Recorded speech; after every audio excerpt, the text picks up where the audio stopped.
হে everyone, কেমন আছো সবাই? আজকে সকালে ঘুম থেকে উঠে ফ্রেশ হয়ে ব্লগটা শুরু করলাম। আর এইদিকে দেখো বাবা গিয়েছিল মুড়ি ভাজাতে, সেগুলো নিয়ে এসছে, এখন ঢেলে রেখেছি, পরে বস্তায় কুড়িয়ে নেবো।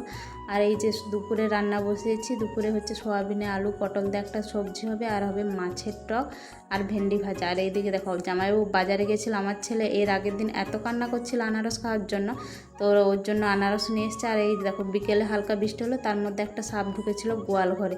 তো মা গিয়ে ভীষণ ভয় পেয়েছিল, মানে ভয়ঙ্কর কাণ্ড একটা। তো যাই হোক, তারপর সাপটাকে বের করে দিয়ে এখন আমি সন্ধ্যাবেলায় এটা হচ্ছে আটা ভেজেছি। আর বৃষ্টি তো হয়েছে, বৃষ্টির দিনে রুটি খেতেই ভালো লাগে। তো দিদি এদিকে রুটিগুলো বেলে দিচ্ছিল, আর আমি হচ্ছে আটাটা সব ডো কেটে দিচ্ছিলাম। আর মা হচ্ছে যে ওই যে রুটিটা গ্যাসের মধ্যে সেঁকে নিচ্ছিল, মানে আমরা কেউ ভালোভাবে রুটিটাকে সেঁকতে পারি না, এই জন্য মা সেঁকে নিচ্ছিল। আর বৃষ্টি হয়েছে, পাঁপড় ভাজলাম, আলুর পাঁপড়, তারপরে ওই যে ফুগলন আমরা যেটা বলি লুলি পাঁপড়, তো এগুলোই আজকে ছিল। তো চলো আজকের মতো টাটা।